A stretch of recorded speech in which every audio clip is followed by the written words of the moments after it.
네, 우리 하나님 말씀 같이 보겠습니다. 구약성경 스가랴서 제3장 말씀입니다. 구약성경 1314페이지에 있습니다. 스가랴서 제3장 1절부터 5절 말씀인데요. 찾으셨으면 우리 함께 한 목소리로 읽겠습니다. 시작. 대제사장 여호수아는 여호와의 천사 앞에 섰고 사탄은 그의 오른쪽에 서서 그를 대적하는 것을 여호와께서 내게 보이시니라. 여호와께서 사탄에게 이르시되 사탄아, 여호와께서 너를 책망하노라. 예루살렘을 택한 여호와께서 너를 책망하노라. 이는 불에서 꺼낸 그슬린 나무가 아니냐 하실 때에 여호수아가 더러운 옷을 입고 천사 앞에 서 있는지라. 여호와께서 자기 앞에 선 자들에게 명령하사 그 더러운 옷을 벗기라 하시고 또 여호수아에게 이르시되 내가 내 죄악을 제거하여 버렸으니 내게 아름다운 옷을 입히리라 하시기로 내가 말하되 정결한 관을 그의 머리에 씌우소서 하매 그 정결한 관을 그 머리에 씌우며 옷을 입히고 여호와의 천사는 곁에 섰더라. 아멘. 아멘. 오늘 우리는 이레교회 재직 헌신 예배로 하나님께 이 예배를 드리고 있습니다.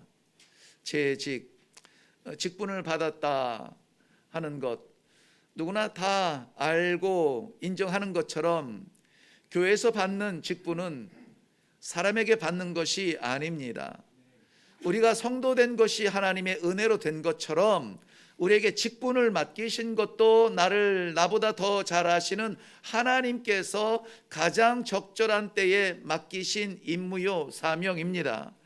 그렇기 때문에 이 재직 헌신 예배는 우리가 모여서 우리끼리 드리는 것이 아니라 하나님 앞에 헌신의 예배로 드리는 것입니다. 어려운 시대입니다. 그저 신앙생활 주일날 교회 한번 올라오는 것도 어려운 가운데 정말 힘든 가운데 최선을 다하는 그 모습이라는 것 우리는 너무나 잘 알고 있습니다. 그저 이 정도만 하면 좋겠는데 하나님께서 이 모양 저 모양으로 직분을 맡기세요. 우리는 어떻게 해야 할까요? 감당할 수 없다고 피해야 될까요? 내 자리가 아니라고 도망해야 될까요? 내가 무언가 직분에 대하여서 결정하기 전에 나에게 이 직분을 맡기신 하나님을 바라보고 하나님께 기도하고 주님, 저 맞습니까? 이거 제게 맡긴 거 맞습니까? 나 어려운 거, 나 힘든 거, 나 잘 안 되는 거, 부족한 거 아시잖아요. 확실하게 나 맞습니까? 기도하고 하나님께서 그 마음에 허락하여 주시는 명령이 있다면 나는 부족하지만 나는 아직 때가 안 된 것 같은데 나는 할 일이 너무나 많이 있는데 주님께서 맡기시니 아멘으로 받습니다. 그러한 고백이 우리 성도들이 보여줄 수 있는 가장 아름다운 모습입니다. 우리가 어떤 일을 하고 어떤 맡긴 사명을 감당할 때 완수라고 하는 그 선 마지막 그림을 우리가 그릴 필요는 없어요. 우리에게는 그저 맡겨주신 하나님의 그 은혜와 감당할 수 없는 연약한 몸에 대한 인정과 그럼에도 불구하고 맡기셨으니 감당하기를 원합니다. 기도로 힘을 얻는 것, 그것밖에 없어요. 순종하는 것이 최고의 직분자의 자세입니다. 오늘 이 말씀에 순종하여서 맡기신 하나님의 영광을 드러내는 놀라운 축복이 있기를 바랍니다. 주의 직분을 맡았으면은 하나님께서 맡기셨으면은 직분 받은 자가 많이 저는 이런 얘기를 들었습니다. 내가 직분을 맡았는데 직분을 받았는데 잘 돼야 될 텐데요. 잘 돼야 될 텐데요. 맞습니다. 우리는 하나님께서 우리에게 맡기신 일을 감당할 때에 세상에서도 잘 돼야 됩니다. 하나님 천지를 지으신 아버지가 우리 아버지라고 하는데 여기저기 꿇어다니면 안 됩니다. 우리는 천지를 지으신 만왕의 왕 되신 아버지가 우리 아버지인데 구워주고 나눠주고 베풀어주고 널리 주어도 마르지 아니하는 우리의 창고에 대한 신뢰가 있어야 됩니다. 그것은 우리 손으로 거둬들이는 것이 아니라 하나님께서 부어주시는 것이어야 되죠. 오늘 이 재직 헌신 예배를 준비하면서 문득 떠오른 말씀이 바로 이 모습이었습니다. 이 말씀이었어요. 오늘 본문 말씀 가운데 보면은 이스라엘 백성들 가운데도 그 어려운 중에서도 부름받은 종들이 있더라고요. 제사장들이 있더라고요. 그런데 그 제사장의 일을 감당하기에 환경이 그렇게 좋지는 않았습니다. 아시겠지만 이스라엘 백성들이 살고 있었던 가나안 땅, 지금 이스라엘 땅으로 우리가 그림을 그리면 좋겠는데요. 그 가나안 땅은 이스라엘 백성들이 원하는 것도 아니었고 하나님께서 약속으로 주신 땅이었습니다. 그래서 그 땅을 들어가서 그곳에 있는 이방인들과 우상들과 그곳에 있는 옛것 썩은 것들을 다 몰아내고 하나님의 통치의 나라, 새로운 나라를 세운 곳이 이스라엘이었죠.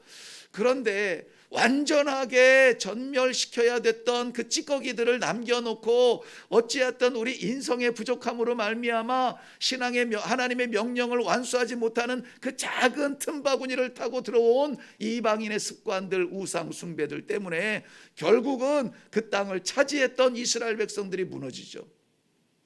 하나님께서는 그것을 그냥 두지 아니하시고 반드시 고쳐 사용하시기 위하여서 채찍을 대시는데 남유다와 북이스라엘로 나라가 나누어지게 됩니다.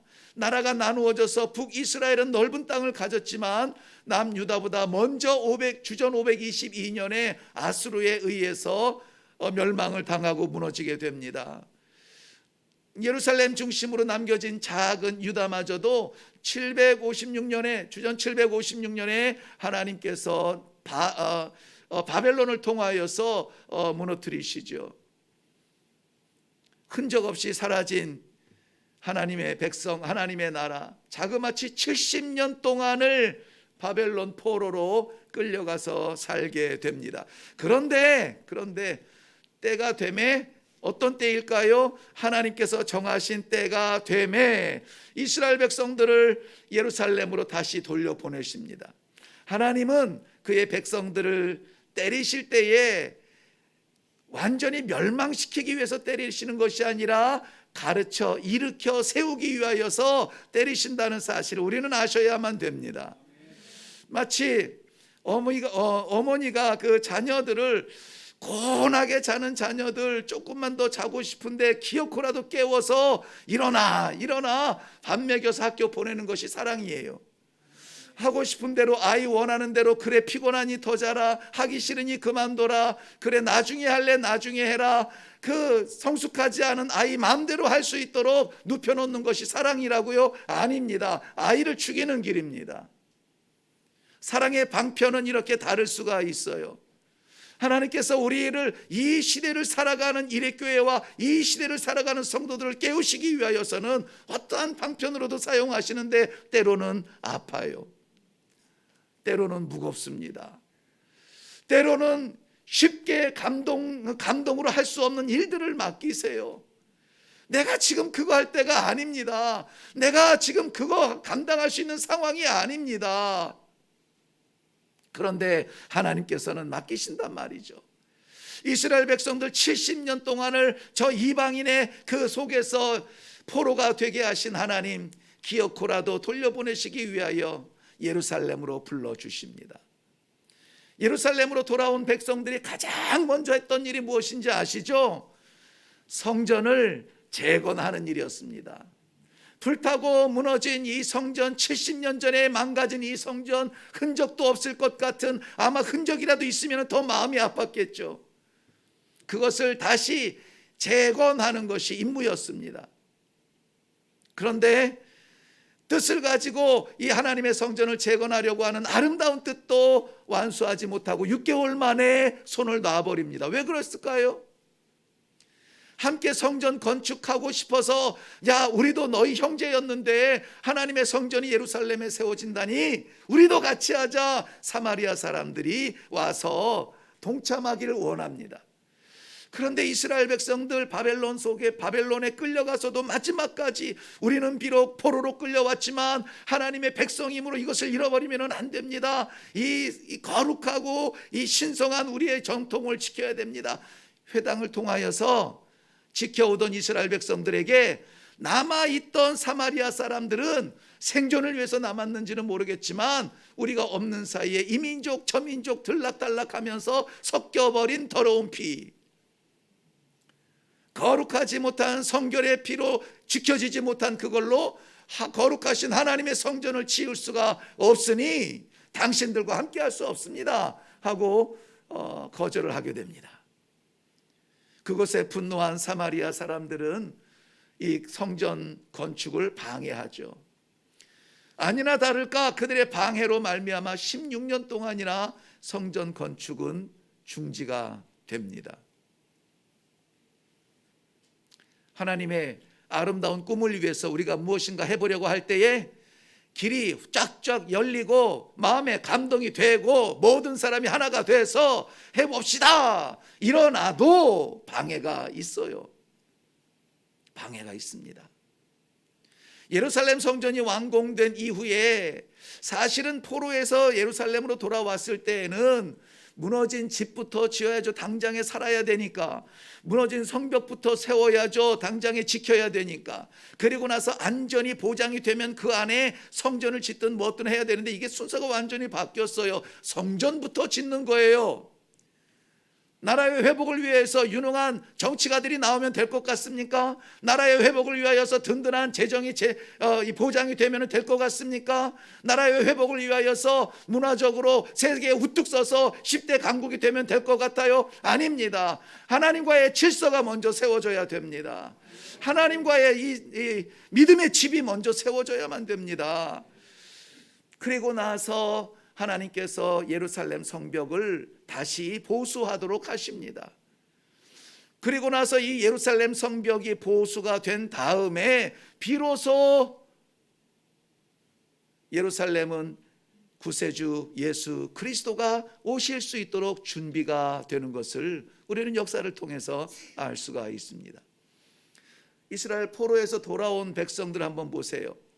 예수 모르는 자리에 있다가 예수를 알고 예수를 믿고 예수님의 성도가 되는 이 감격의 예배의 자리에 있는 우리들을 한번 보세요. 거기에서는 이 성벽만 세워도 세상 일만 하여도 벅찹니다. 그런데 하나님께서 우선적으로 하라고 하는 것이 무엇이냐면 하나님과의 관계를 세우라고 말합니다. 게다가 하나님과의 관계만 세우고 세상 일은 안 하면 좋겠는데 아니요. 세상에도 맡긴 것이 있어서 세상 일도 감당해야만 됩니다. 집사로 하나님의 맡기신 사명을 감당해야 되는데 또 직장에 나아가서는 또 맡은 바의 파트를 다 감당해야 됩니다. 그저 하나님 모르면 편할 것 같아요. 세상 사람들하고 똑같이 살면 편하잖아요. 그런데 세상 사람들도 살기 어려운 이 세상에서 세상에 최선을 다하고 살아가야 되는 이 동일한 환경에서 우리는 하늘의 일도 감당해야 된다는 것이죠. 이중적 이 고통 속에 던져진 성도 여러분, 이중적 사명 속에 초대받은 성도 여러분, 우리 어떻게 살아야 할까요? 어디에 좀 중점을 두고 무엇을 위하여서 기도하며 무엇 때문에 힘써야 될까요? 오늘 말씀을 통하여서 우리들에게 주시는 말씀은 너무나 분명합니다. 하나님께서 우리에게 직분 주셨음에 감사하고 그 직분을 완수하기 위하여서 기도할 수 있는 이 아침이 되기를 바랍니다. 그 어려운 환경 속에서 성전도 짓고 백성들의 이 신앙도 붙들어야 되고 성벽, 무너진 성벽을 바라보면서 안타까워하는 그러한 지도자들 가운데 대제사장 여호수아가 있습니다. 가정의 믿음을 책임지고 교회의 신앙을 책임지고 믿음의 공동체의 어떤 사명을 가지고 있는 우리들에게 오늘 하나님께서 주목하여 보게 하시는 그 부분이 바로 대제사장 여호수아입니다. 그런데 그가 서 있는 자리가 어디냐? 여호와께서 주관하고 계시는 자리인데 거기에는 천사들도 있는데 사탄도 같이 있답니다. 하나님과 바알리엘이 어떻게 한 자리에 있을 수가 있을까요? 하나님께서 주재하시는 그 자리에 사탄이 영원히 있을 수는 없습니다. 한시적으로 하나님께서 허락하여 주셔서 참석할 수는 있어요. 예를 들면 욥기서를 보면 욥기서 1장에는 이 욥이라고 하는 사람이 얼마나 충실하게 하나님 앞에 성실히 살아가는 사람이라는 것, 그래서 그가 얼마나 완전한 사람이라는 것을 보여주는데 그만 그 완전한 모든 것이 무너집니다. 그 광경을 바라다보는 그러한 사람들이 있는 그런 분들이 계신데 하나님께서 그 광경을 보십니다. 그리고 천사들이 그 광경을 봅니다. 그리고 그 자리에 있던 사탄이 그 광경을 봅니다. 하나님이 주재하는 하늘의 회의에 사탄이 이렇게 말합니다. 저가 하나님을 섬기며 신앙을 유지했던 것은 하나님이 부어주시는 축복 때문 아닙니까? 그거 다 걷어가면 저가 그 믿음을 유지할까요? 하나님께서 사탄에게 허락하십니다. 시험하여 보라, 유혹하여 보라. 저의 믿음은 흔들리지 않을 것이다. 오늘 본문에서도 사탄에게 보여주신 이 대제사장 여호수아의 모습은 불에서 건져낸 그슬린 나무와 같은 모습이었습니다. 불에서 꺼낸 그슬린 나무와 같은 모습. 거기에는 향기도 없을 것이고 거기에는 나무 원래의 아름다운 모습도 없을 것이고 푸른 그러한 색깔도 유지하지 못했을 수 있습니다. 불에서 꺼냈으니 그슬릴 수밖에 없습니다. 그 불은 어떤 불입니까? 불은 성경에서 보통 하나님의 심판의 도구로 쓰이는데요, 여기에서 불은 그런 심판의, 하나님이 쓰시는 심판의 도구는 아닙니다. 여기에서 건진받은 이 불은 이 대제사장으로 섬길 수 없도록 유혹하는 유혹의 불입니다. 시험의 불입니다. 죄악의 불입니다. 마치 지옥의 불구덩이 같이 하나님의 사람들을 집어삼키려고 하는 그러한 불입니다. 그러한 불구덩이에서 하나님께서 어떻게 하셨다고요? 건져 주셨다는 것입니다. 우리에게도 그러한 불구덩이의 역사들이 있습니다. 내 맘대로 살아갔던 나만의 열정의 불구덩이 속에서 하나님께서 어느 날 빛처럼 만나게 하신 예수 그리스도의 십자가, 이곳이 살 곳이구나. 예수 그리스도의 십자가가 나를 영원한 하나님의 나라로 인도하는 유일한 길이구나 하는 사실을 믿게 하고 그 신앙을 갖게 한 것, 하나님께서 우리를 그 가운데서 건져 주셨습니다. 우리 권사님 고개를 끄덕끄덕하면서 눈을 반짝이고 들으세요. 이단에 빠져서 전 재산, 많은 재산 날리고 그저 사람을 신처럼 숭배하며, 제가 얼핏 들었는데 권사님 나눠도 되겠죠?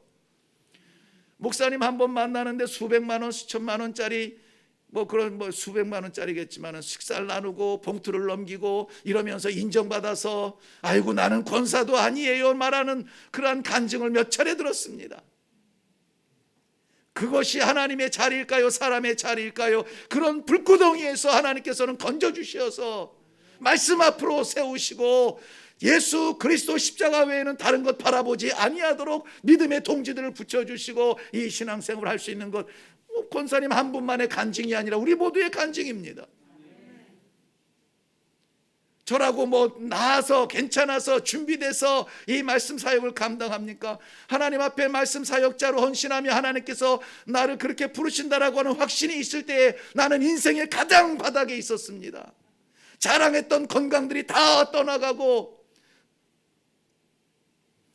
약봉다리 아니면 설 수 없는 날들을 보내고 있을 때에 힘자랑하던 모든 젊음이 다 지나가고 스스로 병원까지 걸어갈 수도 없어 집안에서 어머니가 주사를 놔주고 있을 때에 살려만 주시면 주의 일 감당하겠습니다 기도할 때에 우리 하나님께서 빛처럼 허락하신 사명의 자리, 아무도 가지 않는 자리에, 사람들이 즐겁게 택하지 않는 자리에, 그곳에서 쓰임받는 감격을 주시옵소서 기도하게 했고 그것을 인하여서 부름받았습니다. 잘 될 때, 건강할 때, 준비됐을 때 부르신 것이 아닙니다. 내 교만과 자만의 불구덩이에 빠져 있을 때 우리 주님께서는 나를 건져 주셨습니다. 우리 사랑하는 성도 여러분, 인생을 살아가면서 유혹의 불구덩이 있을 때 나를 건져 주십니다. 죄악의 불구덩이 속에서 우리를 건져 주십니다. 좌절과 인간의 삶에 만족하는 이 교만과 자만 속에 있을 때 우리를 건져 주시는 것입니다.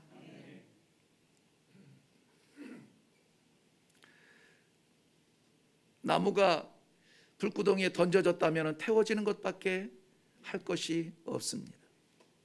그대로 태워지고 또 태워지고 언젠가는 그저 입김 한번 후 불면 날아갈 재가 되겠죠. 그때까지 그 안에 살 수 있는 것이 없어요. 자력으로 할 수 없습니다. 그것을 하나님께서는 건져 주신 것이죠. 이 꺼내 주셨다는 말을 창세기 31장 9절에는 빼앗았다 이렇게 표현하세요. 불구덩이 속에 있는 것을 빼앗듯이 잡아왔다라고 말해요. 창세기 31장의 내용이 뭐냐면은 야곱이 그 외삼촌 라반의 집에서 20년 동안 종으로 섬깁니다. 외삼촌 라반은 인간적인 친족 관계에 있지만은 글쎄요, 친족 관계 속에서 정의가 있을까요? 10번이나 그 조카에게 사기치면서 월급도 변경시키고 그러면서도 재산을 나눠주지 아니하고 모든 양이 다 외삼촌의 재산으로 되어 있어요. 20년을 섬겼으나 내 것이 없는 그러한 가운데서 하나님께서 이 애쓰고 수고한 야곱에게 떼어주시기로 작정하셨습니다. 그때에 지혜를 주시어서 야곱이 재산을 가질 수 있도록 양을 취할 수 있도록 했는데 그때 표현한 것이 뭐냐면은 외삼촌 라반에게서 빼앗아 야곱에게 주었다. 너에게 주었다라고 하세요. 빼앗아. 하나님이 기다리시고 건너와라, 건너오면 살려줄게가 아니라 그 안에 하나님의 두 손을 불구덩이 속에 넣으시고 그 나무를 태워버리기 원하는 그 불구덩이에서 빼앗아 건진 사람이 누구냐? 바로 우리 성도님들이라는 사실입니다. 그러니 우리는 성도됨에 그저 감사할 것밖에 없습니다. 성도만 돼도 예수만 믿어도 감사 할렐루야인데 직분을 맡기셨습니다. 그러니 감사 할렐루야이죠. 맞습니까? 네, 맞습니다. 내가 지금 상황이 안 됩니다. 나중에 할까요? 도망갈 때가 아닙니다.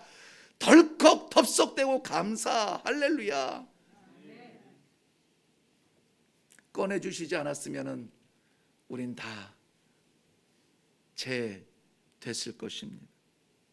이사야서 43장 2절 이후의 말씀에는 이런 약속의 말씀도 주셨죠. 내가 물 가운데로 지나갈 때 내가 너와 함께 할 것이라.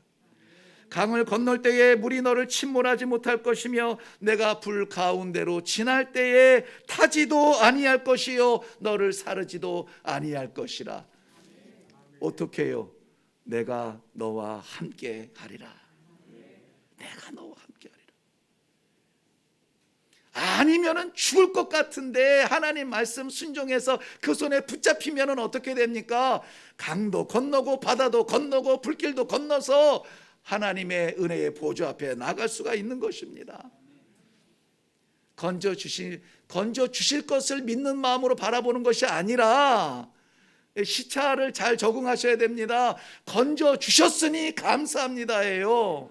건져 주셨으니 감사합니다. 그런데 우리를 그 불구덩이에서 꺼내 주셨는데 우리의 모습은 어떻습니까? 오늘 본문 말씀에서 불구덩이에서 꺼내 주신 그 모습을 보는데 여전히 여호수아는 더러운 옷을 입고 있습니다. 하나님께서 그 곁에 서 있는 자들에게 즉 천사들을 동원하여서 야 저 더러운 옷을 좀 벗겨라. 더러운 옷을 벗겨라. 불구덩이에서 불 속에서 건져낸 그 거슬린 모습에 그 모습 그대로 있으니 저 더러운 옷을 벗겨라. 그리고 아름다운 것으로 옷 입혀라. 건진받은 것으로 만족하지 마시고요, 구원받은 것으로 만족하지 마시고요, 하나님께서 입혀주시는 새로운 옷을 입기 바랍니다. 성경에서 옷은 대체로 성도들의 삶의 모습을 말해요. 환경. 계시록 19장 8절 말씀에는 이렇게 기록되었습니다. 그에게 빛나고 깨끗한 세마포 옷을 입도록 허락하셨으니 이 세마포 옷은 성도들의 옳은 행실이로다. 우리가 가서 내가 한 것을 다 기억 못하잖아요. 다 말 못하잖아요. 우리의 옷을 보면은 하나님이 척 아실 수 있도록 우리들에게는 깨끗한 세마포 옷을 입혀주시는 것입니다. 옷을 입은 걸 보면 사람의 성향이 대체로 나타납니다. 그렇죠. 시대적인 모양도 다르죠. 옷은 사람의 그 성품, 인격, 행위 이런 것을 다 나타내죠. 물론 대부분의 성도님들이 마음들이 넓으시니까 이해는 해주시겠지만은 제가 뭐 이 머리 막 이렇게 막 이렇게 하고 뭐 주렁주렁 여기 뭐 이렇게 저렇게 막 하고 막 눈 막 이렇게 시꺼멓게 하고 막 옷 찢어진 거 입고 반 내리고 이 청바지 한 100년 입을 청바지 막 이렇게 둘러 입고 여기서 설교한다고 하면은 물론 성도님들은 그래도 아멘입니다 하시겠죠.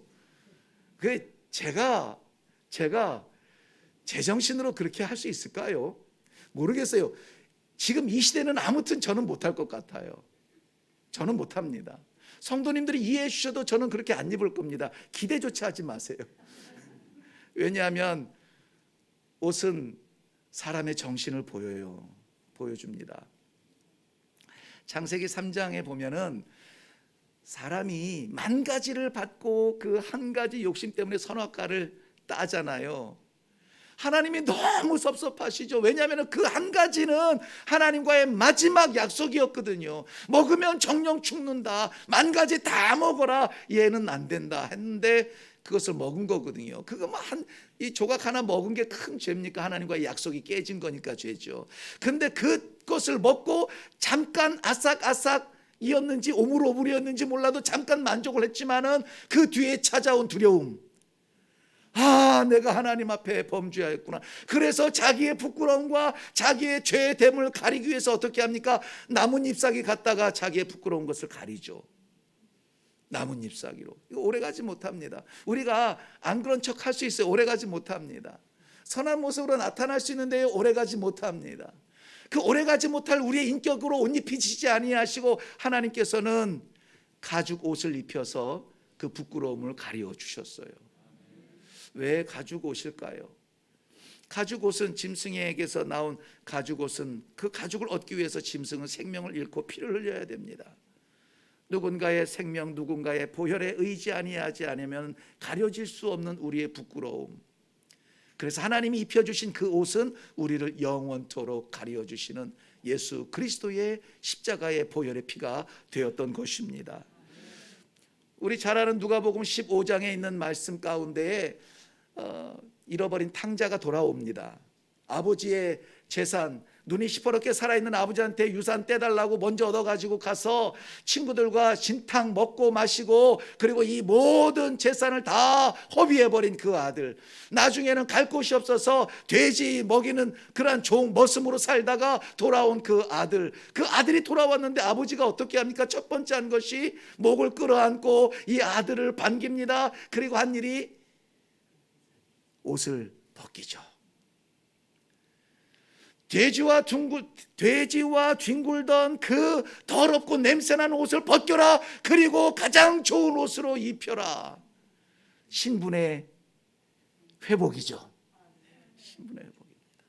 죽을 자리에 있던 우리를 하나님께서 건져 주시어서 이 죄로 문드러진 저 삶을 벗겨라. 씻어라. 가장 아름다운 옷으로 옷 입혀라. 성도의 자리죠. 에베소서 4장 22절에는 그것이 무엇인가 좀 정확하게 이렇게 말씀하고 있어요. 너희는 유혹의 욕심을 따라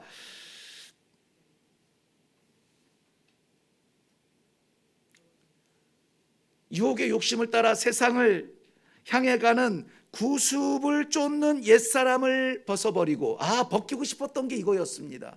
뭐를 벗어버리고요? 구습, 옛날 습관. 옛날이 언제 기점으로 옛날이에요? 예수 만나기 전 옛날 습관. 가지면은 만족스러웠을 것 같지만은 지금은 그것을 벗어버리고 비워서도 만족할 수 있는 새로운 신앙의 세계로 바뀌는 거예요.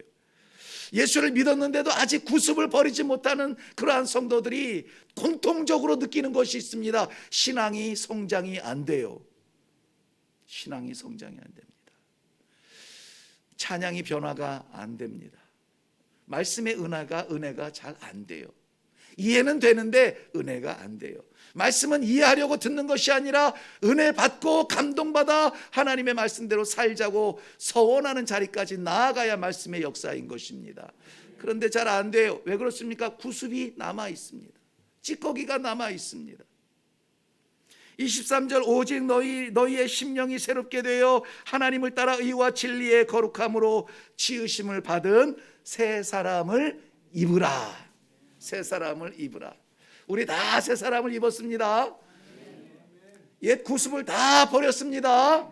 어떻게 버렸다고요? 벗어버렸다고요. 벗어버렸다. 저는 이렇게 장례식 예배를 섬길 때마다 대체로 안 빠뜨리고 하는 말씀이 이 계시록 7장에 있는 말씀인데, 계시록 7장에 아주 놀라운 장면이 하나 나옵니다. 어떤 장면이냐면 성도들이 하나님 앞에 어떤 모습으로 설까 하는 것을 보여주는 장면이 계시록 7장에 있어요. 지금은 뭐 다 이렇게 빛과 번쩍하게 뭐 아름다운 뭐 색깔로 뭐 다 예쁘게 다 장식했어요. 뭐 핑크로 목도리도 하고 마스크도 이렇게 블루로 예쁘게 했고, 우리 장로님 타이도 멋있는 걸 하셨고, 다 아름다워요. 다 멋있습니다. 다 멋있. 우리 장로님 염색 안 하신 그 머리조차 빛나고 너무나 멋있어요. 그런데 지금은 이렇게 다양한 삶을 사는데 하나님 앞에 설 때는 우리가 똑같아요. 어떻게 똑같냐면은 거기 있는 말씀대로 보면은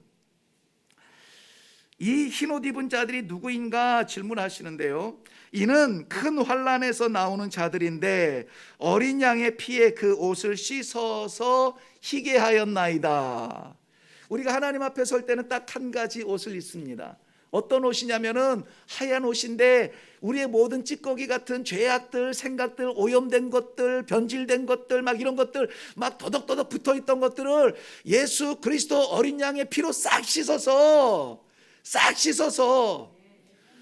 그렇죠. 네, 아멘 돼야 됩니다. 싹 씻어서 세마포 하얀 옷으로 하나님 앞에 가는 거예요. 그것 외에는 하나님 앞에 설 수가 없습니다.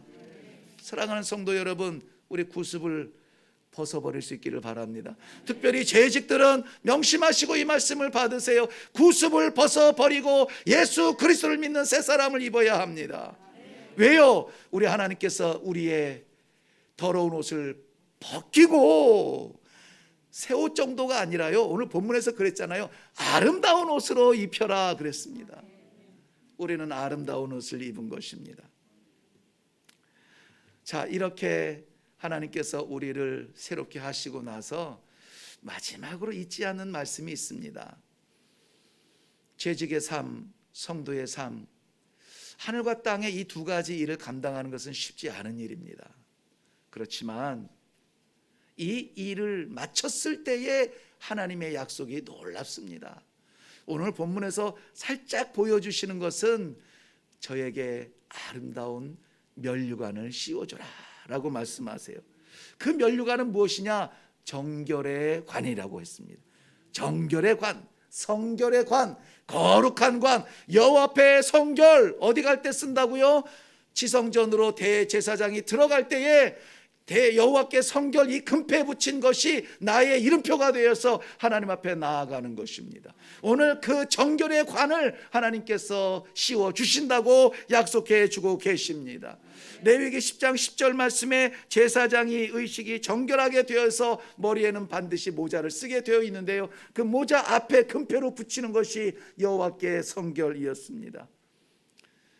지금 이 머리를 주목하냐면은 우리 인체 가운데 모든 우리 인체가 다 중요하지만 머리는 생명입니다. 머리는 생명이에요.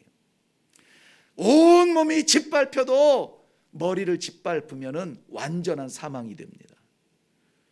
그래서 사탄이 예수 그리스도의 발꿈치를 물어서 십자가에 올릴 수는 있지만 예수 그리스도는 사탄의 머리를 짓밟는다고 성경은 기록하고 있습니다. 머리는 생명이에요. 머리는 권세입니다. 머리는 지혜입니다. 그러므로 우리가 우리의 지혜대로 할 것이 아니라 머리 대신 예수 그리스도의 지혜를 찾아야 됩니다. 어떻게 할까요? 나는 너무 벅차서 감당할 수 없는데 주님 어떻게 해야 될까요? 그래서 기도하는 거예요. 그래서 물어보는 겁니다. 주님 어떻게 하면 좋아요?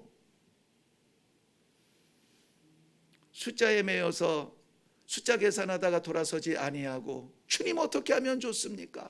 내가 나이가 80이 넘었습니다. 내가 나이가 90이 넘었습니다. 이 계단 올라오는 것도 힘듭니다. 어떻게 나아가야 합니까? 주님께 물어보세요. 목사에게 묻지 마시고요. 내가 요즘 너무나 안 되고 힘들고 할 일이 너무나 많습니다. 내년에 할게요. 목사하고 타협하지 마시고 이 머리 대신 주님의 지혜, 주님의 권세, 주님의 생명 앞에 타협하세요. 물어보십시오. 주님이 안 돼 하면 멈추시고요. 주님께서 기쁜 모습으로 내 가슴을 뛰게 하신다면은 지금은 어려워도 감당하시는 것이 재직의 사명이고 성도의 사명인 줄로 믿습니다. 보세요. 저도 아까 잠깐 말씀드렸지만 모세가 하나님의 부름 받았을 때에 아이고 나는 잘 말도 못합니다. 하나님도 아시잖아요. 내가 말이 어눌해서요. 내 말을 알아들을 수 있는지 모르겠어요. 지금 제 말 알아들으셨나요? 예, 그것을 우리 하나님은 모세의 겸손이라 하지 않았습니다. 겸손이라 보지 않았습니다. 너는 순종하여 바로 앞에 서라. 내가 너의 입에 말이 되게 하겠다. 말을 주겠다. 누가? 하나님이. 말 못한다고 어눌하다고 멈춰설 것이 아니라 순종하면 하나님이 말을 주신다고요.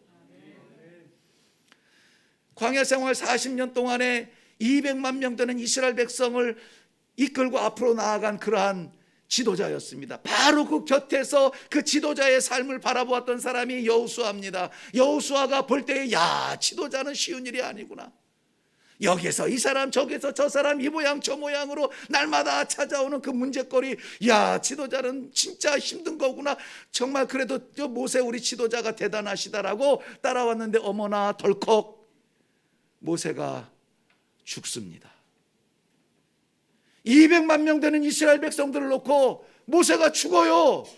그것도 내 눈앞에 죽었으면 좋겠는데 눈에 보이지도 않고 내려오지도 않고 올라간 산에서 어떻게 할까요? 그때 우리 하나님이 말씀하십니다. 두려워하지 말라. 담대하라. 도대체 그 상황에서 어떻게 담대합니까? 그 상황에서 어떻게 두렵지 않을 수가 있어요? 내가 너와 함께함이니라. 그래서 믿음이 무서운 거예요. 그래서 그 말씀을 믿고 요단강을 건넌 여호수아에 의해서 가나안 땅이 정복되잖아요. 자기가 예수님과 같이 있었다는 것조차 부끄러워지고 무섭고 예수님을 모른다고 배반했던 베드로가 어느 날 보니까는 광장 앞에 나가서 예수 그리스도를 증거하고 있습니다. 이 베드로의 특별한 특훈이 있었던 것이 아니고요, 인격의 어떤 변화가 있었던 것이 아닙니다. 죽을 병에서 살 병으로 고침받은 것도 아닙니다. 그의 삶의 지배를 자신의 생각이 아니라 내가 생각하니 죽을 것 같아 나 몰라 했던 그 생각의 지배를 하나님이 하시기 시작했어요. 성령께서 역사하시니까 그가 두려움이 아니라 담대함으로 복음을 증거하는 사람이 되었습니다. 사도행전 1장 8절 말씀 요즘 들어서 부쩍 몇 번 나누게 되는데요. 오직 성령이 너희에게 임하시면 너희가 권능을 받고 예루살렘과 온 유대와 사마리아와 땅끝까지 이르러 내 증인이 되리라. 우리가 하는 거라고요? 아니요. 성령이 임하시면 하나님이 하시는 겁니다. 다른 건 없대요. 오직 성령이 임하시면 너에게 이런 권능이 나타날 것이다 라고 하는 것입니다. 우리의 인격으로는 쓸 수 있는 관이 아닙니다. 면류관 모양도 못 씁니다. 정결의 관 흉내도 못 냅니다. 그런데 나를 불 속에서 건지듯 죽음에서 건지시고 죄에서 건지신 하나님 감사합니다. 부르셨으나 여전히 찌꺼기를 털지 못하고 제 가운데 뒹굴듯이 더러운 옷을 입고 있는 우리의 옷을 벗겨주시고 새로운 옷으로 입혀주시니 감사합니다. 이제 이 면류관의 약속을 주시면서 이 길을 충성으로 나아갈 때에 이 길 끝에서 우리를 품에 안으실 하나님을 보게 하시니 감사합니다. 그저 감사함으로 허락하신 직분 사명 잘 감당하여서 이 한 해는 우리 신앙의 평생 동안에 잊혀지지 아니하는 놀라운 기적의 한 해가 될 수 있기를 주님의 이름으로 축원합니다. 기도하겠습니다. 살아계신 아버지 은혜를 감사합니다. 아무리 생각해도 연약한 우리들인데 하나님께서 그 사랑 그 은혜로 예수 그리스도 만나게 하시고 십자가 보혈로 씻음받고 하나님의 종으로 하나님의 백성으로 다시 한번 살아갈 수 있도록 도와주시니 감사합니다. 세상을 살기도 벅차지만은 하나님께서 허락하신 이 하늘의 일을 맡았습니다. 주님 붙들어 주시옵소서. 사용하여 주시옵소서. 그리하여서 우리 하나님 아버지 기대하시는 모든 일을 감당하는 우리 모든 성도들, 재직들, 일회교회가 되도록 축복하여 주시옵소서. 감사드리며 예수님의 이름으로 기도하옵나이다. 아멘.